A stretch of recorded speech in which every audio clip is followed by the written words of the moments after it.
Hey guys, mostly welcome to all of in this video. स्वागत है आप सभी का इस वीडियो में। आप जानते हैं कि पटना यूनिवर्सिटी में 4th मेरिट लिस्ट के अकॉर्डिंग एडमिशन का प्रोसेस कंप्लीट हो चुका है। इसके बाद मैंने आपको पहले भी एडमिशन के स्टोरी के बारे में बताया था कि पटना यूनिवर्सिटी में एडमिशन का क्या कुछ प्रोसेस होता है। ये मैंने अपने पिछले वीडियोस में बताया था कि पटना यूनिवर्सिटी में सबसे पहले एडमिशन होता है वो आपका लिस्ट वाला एडमिशन होता है। तो लिस्ट वाला में ऑलरेडी 4 लिस्ट को लेकर के एडमिशन कंप्लीट हो चुका है। इसके बाद मैंने आपको बताया था कि इसके बाद कोटा का एडमिशन होता है। तो कोटा का एडमिशन चल रहा है। कोटा एडमिशन का जो नोटिस है वो बहुत सारे कैंडिडेट के ईमेल आईडी पर कोटा एडमिशन का नोटिस भी जा चुका है। तो कोटा एडमिशन का प्रोसेस आज चल रहा है और इसका लास्ट डेट आपका कल तक है कोटा के एडमिशन के प्रोसेस का। ये भी बात आप जानते होंगे। इसके बाद जो नेक्स्ट एडमिशन का प्रोसेस होता है वो आपका होता है स्पोर्ट एडमिशन का प्रोसेस और casual admission process. Sport admission process और कैजुअल एडमिशन प्रोसेस को लेकर के आज बैठक थी और बैठक में भी क्या कुछ डिसीजन हुआ है, ये डिसीजन अभी नोटिस के फॉर्म में बाहर निकल करके नहीं आई। जैसे आपका नोटिस के फॉर्म में निकल करके आती है तो फिर मैं आपको फर्दर अपडेट करूंगा स्पोर्ट और कैजुअल एडमिशन के प्रोसेस को लेकर के। तो अभी क्या कुछ एडमिशन का करंटली लेटेस्ट अपडेट है पटना यूनिवर्सिटी की तरफ से यूजी एडमिशंस को लेकर के तमाम सारे अपडेट के बारे में आज के इस वीडियो में डिस्कस करेंगे। सो गाइस, अगर आप चैनल पर पहली बार विजिट किया तो चैनल को सब्सक्राइब कीजिएगा ताकि फर्दर फ्यूचर तमाम सारे अपडेट आपको टू द टाइम मिल सके। हालांकि मैंने आपको मॉर्निंग की वीडियो में ये बात बताया था कि पटना यूनिवर्सिटी में जो एडमिशन के नोडल पदाधिकारी है प्रोफेसर राजकिशोर प्रसाद सर, बीएन कॉलेज के प्रिंसिपल सर, वो पटना यूनिवर्सिटी के स्पोर्ट एडमिशन के प्रोसेस को लेकर के आज बैठक करने वाले। बैठक में जो भी सारे तमाम एडमिशन कमेटी मेंबर के चार्ज है वो क्या करेंगे, बैठक करने के बाद डिसीजन करने वाले थे। तो डिसीजन में क्या कुछ निकल करके आया ये भी सामने नोटिस के फॉर्म में नहीं निकल करके आया, लेकिन जो लीगली प्रोसेस होता है, जिस प्रोसेस में हम लोग जानते हैं किसके बारे में, वो आता है आपका कोटा का एडमिशन। कोटा एडमिशन का जो मैसेज है वो कई सारे कैंडिडेट को उनके ईमेल आईडी पर जा चुका है। और अगर बात करें कोटा एडमिशन का मैसेज कैसे जाता है तो कुछ इस टाइप से कैंडिडेट को मैसेज आता है। मतलब जैसे आपका चारों लिस्ट का एडमिशन खत्म हुआ, इसके बाद जो नेक्स्ट प्रोसेस वो होता है कोटा एडमिशन। मैंने आपको बताया भी था, अभी चौथा लिस्ट के बाद जो सीट बचा है वो आपको 400 प्लस सीट बचा है चौथा लिस्ट के एडमिशन के बाद। वहीं अगर कोटा एडमिशन के बारे में बात करते हैं, कोटा एडमिशन के प्रोसेस में लगभग 1800 सीट रिजर्व रहता है, क्योंकि ये लगभग 18 प्लस के आसपास यानी इसमें आपको लगभग 900 के आसपास सीट रिजर्व रहता है और इसमें आपका 18% सीट रिजर्व रहता है। तो 900 सीट आपका रिजर्व है कोटा एडमिशन के लिए। तो कोटा एडमिशन के लिए 2 दिन का टाइम मिला, देख सकते हैं यहाँ बताया गया है 25 और 26 अगस्त 2022। 25 अगस्त आज बीत चुका है। बहुत सारे कैंडिडेट को अभी भी इसके बारे में पता नहीं है। आज मैं वीडियोस बना करके आपको इन्फॉर्म कर दिया हूँ। तो आपका कल एक लास्ट डेट बचता है 26 अगस्त। तो आपको बता दें, जो भी कैंडिडेट ने कोटा में अप्लाई किया था, कहने का मतलब defence quota, sports quota, arts and culture quota, जो भी सारे कोटा को अगर आप यूज करना चाहते हैं अपने एडमिशन के प्रोसेस में, अगर आप कोटा का रिजर्वेशन लेना चाहते हैं, तो वैसे तमाम सारे कैंडिडेट जिनका अभी तक एडमिशन नहीं हो पाया है कोटा अप्लाई करने के बावजूद, वो क्या करेंगे, तमाम सारे कैंडिडेट डायरेक्टली कहाँ चल जाएंगे, वो पटना यूनिवर्सिटी के एडमिशन सेक्शन में चल जाएंगे। यानी आपको पटना यूनिवर्सिटी जाना है, कोई कॉलेज नहीं जाना है, जब बल्कि आपको कहाँ जाना है, पटना यूनिवर्सिटी का एडमिशन सेक्शन में। यानी पटना यूनिवर्सिटी जाइए और वहां जाइए एडमिशन इंचार्ज वाला डिपार्टमेंट में, और वहां जाकर के सीधा आप क्या कीजिए, अपने सारे डॉक्यूमेंट्स को जमा कीजिए। क्लियरली देखिए बताया जा रहा है, dear applicants kindly submit your educational and other relevant certificate.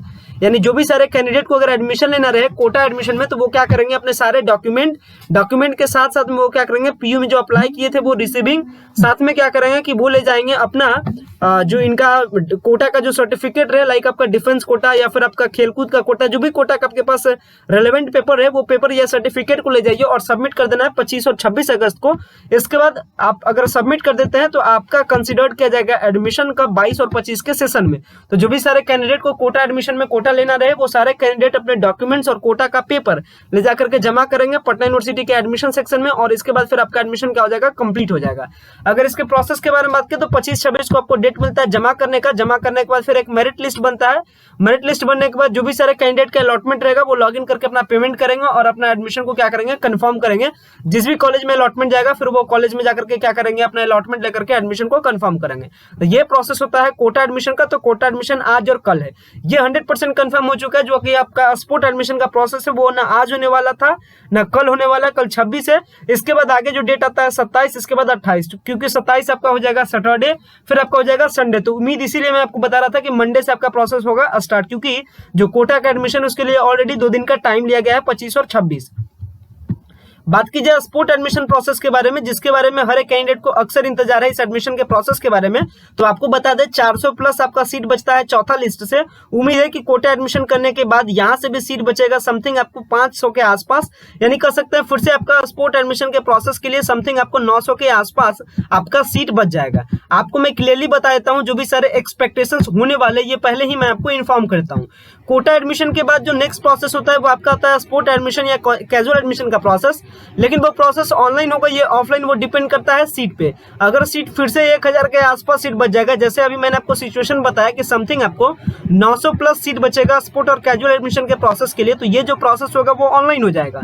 और अगर मान लेते हैं कि कोटा एडमिशन के प्रोसेस से सीट बहुत कम बचता है और पहले से 400 प्लस सीट है और अगर 500 के आसपास सीट रहेगा, तो जो आपका एडमिशन का प्रोसेस होगा वो आपका स्पोर्ट एडमिशन का प्रोसेस होगा। तो आपको बता दें कि अगर ये प्रोसेस ऑनलाइन होगा तो जो 900 प्लस सीटों पर जो एडमिशन होगा वो कहलाएगा स्पोर्ट एडमिशन प्रोसेस, और इस 900 प्लस सीटों के बावजूद अगर सीट बच जाएगा तो वो कहलाएगा कैजुअल एडमिशन प्रोसेस।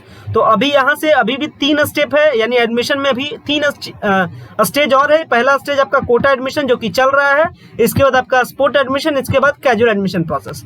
तो sport admission process casual admission process को लेकर के आज बैठक हुई। बैठक के बाद जैसा ही कुछ अपडेट आएगा वो मैं आपको फर्दर अपडेट करूंगा। हालांकि ये मैक्सिमम चांसेस है कि कल के पेपर में तमाम सारे इन्फॉर्मेशन को क्या कर दिया जाएगा, रिलीज कर दिया जाएगा, क्योंकि पटना यूनिवर्सिटी का जो एडमिशन जो कि पटना यूनिवर्सिटी का पूरा जो एडमिशन का जो रिपोर्ट होता है वो प्रभात खबर के पेपर को जरूर दिया जाता है, क्योंकि मीडिया प्रभारी यहाँ के DSW हैं, वो क्या करते हैं मीडिया को इन्फॉर्म करते हैं पूरे प्रोसेस को लेकर के। तो जैसे ही प्रोसेस को लेकर के आगे कुछ अपडेट आता है वो मैं आपको फर्दर जरूर अपडेट करूंगा। ये कंफर्म है कल के पेपर के अपडेट से सारा इन्फॉर्मेशन क्लियर हो जाएगा, तो आपको इंतजार होना चाहिए कल के पेपर वीडियो के जरिए से, और वो मैं आपको सबसे पहले वीडियो दे दूंगा ताकि आपको पूरा डेट के बारे में पता चल जाए कि कब आपका स्पोर्ट और कैजुअल एडमिशन का प्रोसेस कंप्लीट होगा। एंड गाइस, किसी भी प्रकार का आपको एडमिशन में फर्दर सपोर्ट चाहिए आपके एडमिशन से रिलेटेड, तो आप वीडियो के दिए गए डिस्क्रिप्शन बॉक्स में व्हाट्सएप नंबर पर मैसेज कर सकते हैं, ताकि जो भी सारे आपको एडमिशन से रिलेटेड सपोर्ट चाहिए वो सपोर्ट आपको प्रॉपर मिल सके।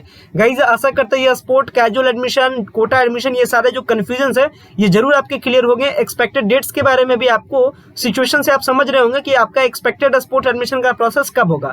हालांकि अगर प्रोसेस ऑनलाइन होता है तो फिर वो एक लंबी प्रक्रिया होगी, क्योंकि हर एक कॉलेज के लिए 1 से 2 दिन का टाइम पिछले बार अलॉट किया गया था, लेकिन ऑनलाइन एडमिशन प्रोसेस के बावजूद कई प्रकार के हंगामे को देखने को मिला था पिछले बार के प्रोसेस में। तो इस बार यूनिवर्सिटी जरूर अलर्ट रहेगी और इसी को लेकर के आज बैठक की है। तो जो कुछ होगा डिसीजन वो मैं आपको कल जरूर इन्फॉर्म करूंगा। गाइस, वीडियो को इन करते हैं। Thanks a lot for watching this very important video.